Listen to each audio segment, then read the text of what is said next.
Snow eagle lord episode 22 కథలోకి వెళ్తే ఇప్పుడు సెకండ్ ప్రీస్ట్ షెంగ్ ఫెంగ్ని ఒక దగ్గరికి తీసుకొని వెళ్తాడు. వెళ్ళిన తర్వాత ఇక మరొక వైపు ఏదైతే ప్రకృతి మొత్తం విచిత్రంగా బిహేవ్ చేస్తూ ఉంటుందో టోటల్గా వెదర్ మొత్తం, సో దాన్ని చూసి అయితే డీమన్ లార్డ్ బయటికి వస్తున్నాడు అని చెప్పేసి అర్థమవుతుంది.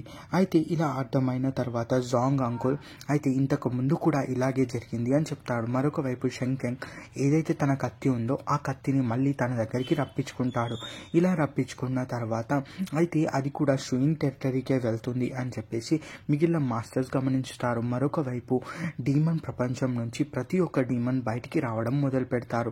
ఇలా బయటికి రావడం మొదలు పెట్టిన తర్వాత అయితే అది షూయింగ్ టెరిటరీ, అక్కడి నుంచే ఈ సిగ్నల్ వస్తుంది, మనం వెంటనే తొందరగా వెళ్ళాలి మాస్టర్స్ అని చెప్పేసి షూయింగ్ మిగిలిన మాస్టర్స్తో అంటాడు. మరొక వైపు ఇప్పుడు జీరోంగ్ మాస్టర్ ఎవరైతే ఉన్నారో ఆ మాస్టర్ కూడా చాలా ఎక్కువగా ఇబ్బంది పడుకుంటూ ఉంటాడు. ఇక మరొక వైపు అయితే ఇక్కడ ఎవరైతే డీమన్స్ బయటికి వస్తూ ఉంటారో అక్కడి నుంచి ఒక చిన్నగా ఒక బాక్స్ వస్తుంది. ఆ బాక్స్ లోపలనే డీమన్ లార్డ్ ఉన్నాడు.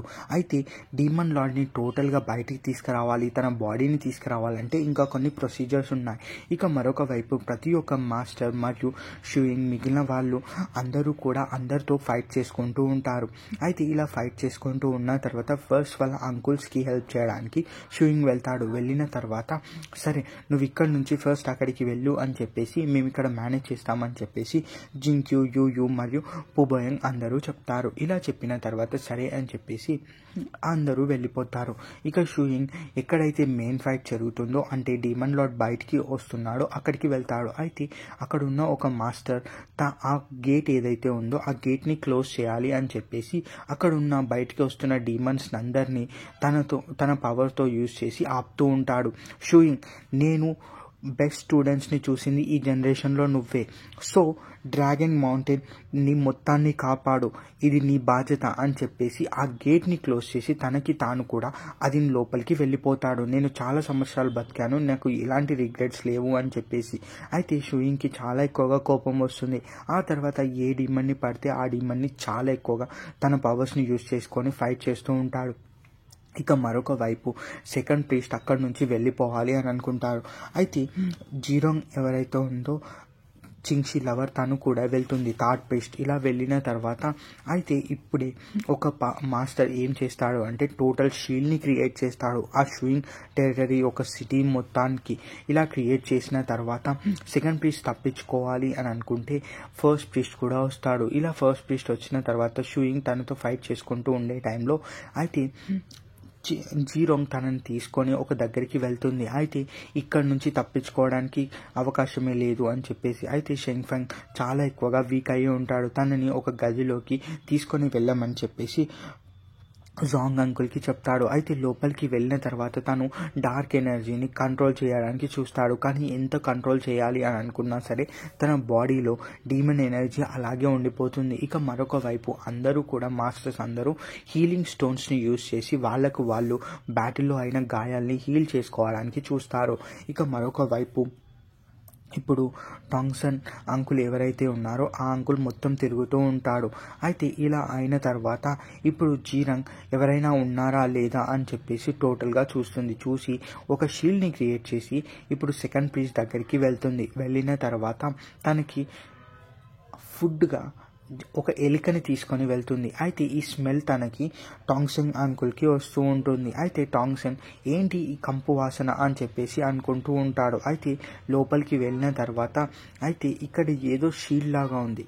జీరోంగ్ ఒక షీల్డ్ని క్రియేట్ చేసిందా ఎందుకు అని చెప్పేసి ఆ వాసనని వెళ్తూ ఉంటే ఒక అద్దం లోపలికి తన చేయిని పెడతాడు. అయితే అలా లోపలికి వెళ్ళిన వెంటనే ఇది ఒక పోర్టల్ అని చెప్పేసి పోర్టల్ లోపలికి వెళ్తాడు. మరొక వైపు వీళ్ళ ప్లాన్ ఏదైతే ఉందో అంటే డీమన్ లార్డ్ని మళ్ళీ తిరిగి తీసుకొని రావాలి అని చెప్పేసి అది మొత్తం టాంగ్సన్ విన్న వెంటనే తనని ఇప్పుడు సెకండ్ ప్రీస్ట్ కింద పడిపోయేలాగా చేస్తాడు, స్పృహ తప్పిపోయేలాగా.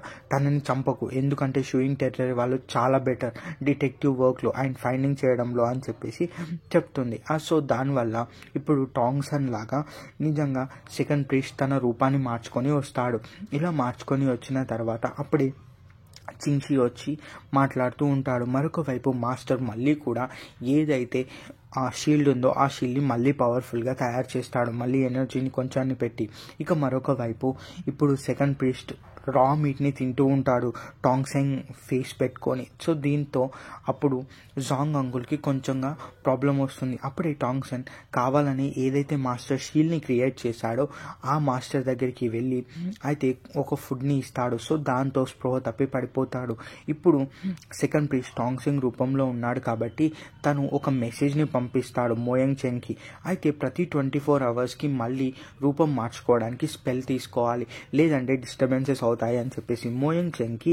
అయితే ఇంతకుముందు ఏదైతే బ్లాక్ ఆర్డర్ మాస్టర్ ఉన్నారో, అంటే ఇప్పుడు షీల్డ్ క్రియేట్ చేసిన మాస్టర్, ఆ మాస్టర్ దగ్గరనే మోయంగ్ చెంగ్ కూడా స్టూడెంట్గా ఉండేవాడు. అయితే ఏదైతే ఈ షీల్డ్ని తయారు చేసే టెక్నిక్ ఉందో, అంటే షీల్డ్ని క్రియేట్ చేసేది అలాగే షీల్డ్ని డౌన్ చేయడానికి టెక్నిక్, ఆ టెక్నిక్ మోయంగ్ చెంగ్కి తెలుసు. నేను ఎప్పుడూ అనుకోలేదు మాస్టర్ మీరు నేర్పించింది నాకు హెల్ప్ అవుతుంది అని చెప్పేసి, కానీ నాకు ఇంకొక వ్యక్తి కావాలి అని చెప్పేసి సీతుహాంగ్ దగ్గరికి వెళ్తాడు. ఇలా వెళ్ళిన తర్వాత సీతుహాంగ్కి నీకు ఒక అద్భుతమైన ఆపర్చునిటీ అని చెప్పేసి కొన్ని టర్మ్స్ అండ్ కండిషన్స్ అన్నీ చెప్తాడు. ఇలా చెప్పిన తర్వాత సో నీకు బదులుగా నీకేం కావాలి అని చెప్పేసి అంటే నాకు కొంచెం హెల్ప్ కావాలి అని చెప్పేసి మోయంగ్ చెంగ్ అంటాడు. ఇక మరొక వైపు స్టూడెంట్స్ అందరూ కూడా చాలా ఎక్కువగా వరీడ్గా ఉంటారు. అయితే షెంగ్ ఫెంగ్ గురించి, డీమన్ లార్డ్ బయటకు వచ్చిన దాని గురించి అని చెప్పేసి ఇక మాస్టర్ చాలా ఎక్కువగా ప్రాక్టీస్ చేయమని చెప్తారు. ఇక మరొక వైపు యుయు వాళ్ళ తమ్ముడు ఇంటికి వెళ్తాను మా డాడీ యొక్క బర్త్డే అని చెప్పేసి పర్మిషన్ తీసుకొని రిటర్న్ వస్తూ ఉంటాడు. మరొక వైపు మోయంగ్ చెంగ్ అప్పుడే కాంగ్ ఫ్యామిలీ యొక్క హెడ్ని కలవడానికి వస్తాడు. ఇలా వచ్చిన తర్వాత అయితే నువ్వు నాతో మాట్లాడద్దు అంటే కుదరదు, అయినా కూడా బ్లడ్ వెపన్స్ని సప్లై చేసింది నువ్వే అని తెలిస్తే ఒకవేళ డ్రాగన్ మౌంటైన్ మ్యాన్షన్కి అని చెప్పేసి అంటారు. ఇక మరొక వైపు కాంగ్ ఫ్యామిలీ యొక్క జూనియర్ అంటే యుయు వాళ్ళ తమ్ముడు వస్తాడు. వచ్చిన తర్వాత నాన్న ఎక్కడున్నాడు, ఫస్ట్ తనని కలవాలి అని చెప్పేసి వెంటనే బయటికి వెళ్తాడు. వెళ్ళినాక మోయంగ్ చెంగ్ని అక్కడ చూసిన వెంటనే నాన్నని నేను రక్షించుతాను అని చెప్పేసి మోయంగ్ చెంగ్తో ఫైట్ చేసుకుంటూ ఉంటాడు. అయితే మోయంగ్ చెంగ్ నిజం చెప్పాలంటే తనకన్నా చాలా ఎక్కువగా పవర్ఫుల్. సో కాబట్టి కాంగ్ నీ కొడుకు నువ్వు కావాలి అనుకుంటే నేను చెప్పినట్టు అగ్రీ చేయి అని చెప్పేసి అంటాడు. అయినా కూడా మోయంగ్ చెంగ్తో అయితే తనని అంటాడు జూనియర్ కాంగ్ని, నువ్వు కూడా నాతో హ్యాండ్స్ కలుపు చాలా బెటర్, ఇది సూపర్ పవర్ఫుల్ అని చెప్పేసి అంటే కుదరదు అని చెప్పేసి అంటాడు.